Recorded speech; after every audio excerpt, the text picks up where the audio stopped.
Haleluya, di dalam nama Tuhan Yesus Kristus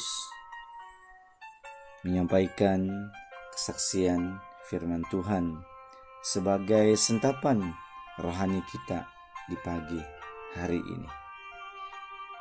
Selamat pagi kepada para sidang pendengar jemaat Tuhan dan juga para teman-teman sekerja yang diberkati dan dikasihi oleh Tuhan Yesus.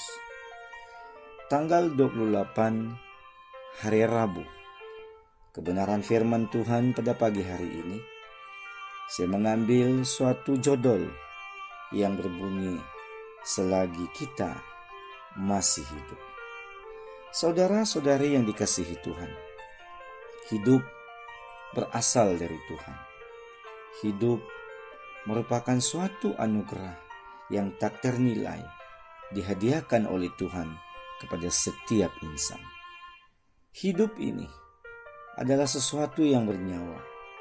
Hidup ini adalah sesuatu yang memberi suatu kekuatan di dalam setiap pergerakan maupun perjalanan kehidupan kita semasa kita hidup di dunia ini.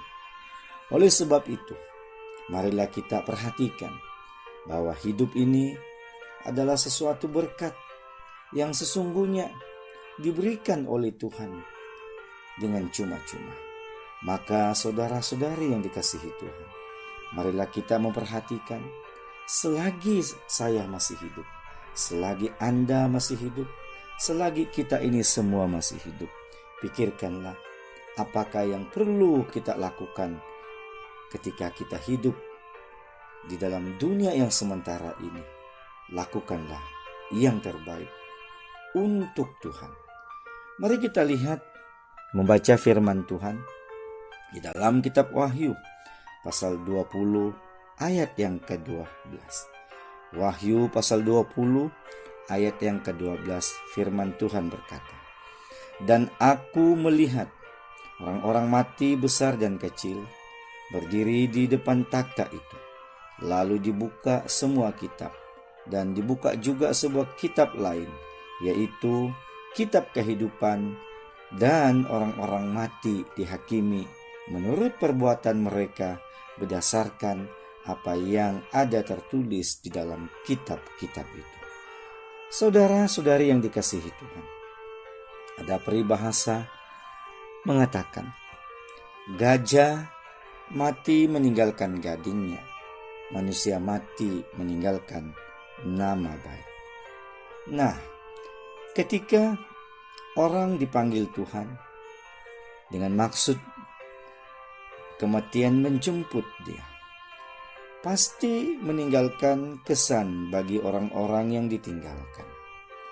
Keluarga, kerabatnya, temannya, atau orang di sekitarnya. Ada pula yang sangat memberi kesan yang baik semasa hidupnya. Dia seorang yang banyak berbuat baik. Dia seorang yang memperhatikan orang lain. Dia seorang yang selalu membantu kekurangan orang lain. Bahkan dia seorang yang sangat setia melayani Tuhan ketika hidupnya. Oleh itu, saudara-saudari yang dikasihi Tuhan, di sebaliknya pula, ada orang yang meninggalkan kesan-kesan yang negatif. Dia seorang yang jahat, dia seorang yang kikir, dia seorang yang cerewet. Sering mungkin dalam ibadah, dia selalu meninggalkan tanggung jawabnya. Dia tidak jujur di dalam setiap perilakunya. Justru itu, saudara-saudari yang dikasihi Tuhan, penentuan akhir dalam perjalanan hidup manusia adalah apa?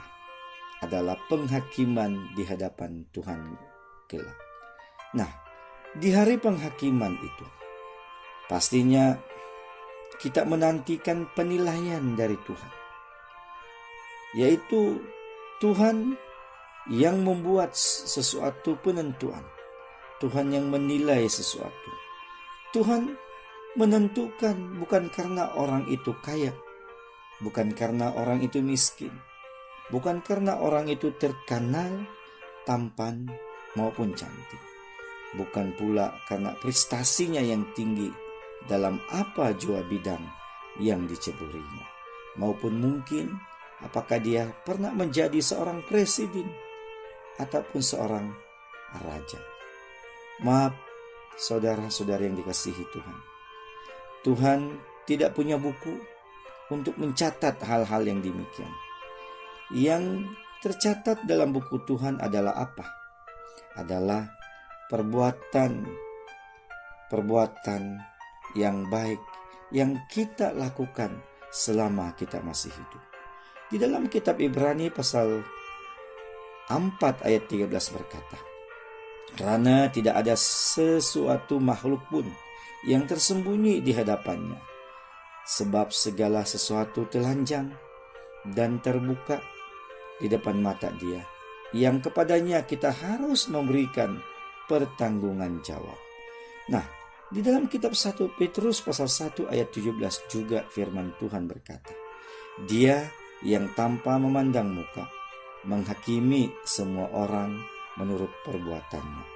Saudara-saudari yang dikasihi Tuhan, apakah nanti nama kita ini tercantum maupun tercatat di dalam kitab kehidupan itu? Pikirkanlah ini. Selagi kita masih hidup, Tuhan memberi kita kesempatan yang baik. Selagi kita masih hidup, Tuhan memberi kita peluang yang terbesar untuk mengubah sesuatu yang tidak baik itu menjadi yang terbaik. Saudara-saudari yang dikasihi Tuhan, kita tahu mungkin di hari penghakiman nanti kita akan terkejut bahwa kita melihat orang-orang yang hebat dipermalukan, sementara orang yang kecil, yang seperti kita ini, yang tidak ternama, yang dipandang remeh, namun selama hidupnya dia seorang yang sangat mengasihi Tuhan. Dia seorang yang sangat setia sampai akhir. Akhirnya Tuhan mengangkat dia, Tuhan memuliakan dia, Tuhan menyediakan hidup yang abadi di dalam kerajaan sorga. Oleh itu, saudara-saudari yang dikasihi Tuhan, marilah kita berbuat baik selagi masih ada kesempatan. Marilah kita melakukan pelayanan yang sesungguhnya selagi kita masih hidup dan sehat. Bersyukurlah kita karena setiap hari Tuhan memberi kita kesempatan, dan marilah kita memperhatikan bagaimana kita hidup hari ini. Paling demikian, saudara-saudari, beginilah firman Tuhan. Tuhan memberkati kita.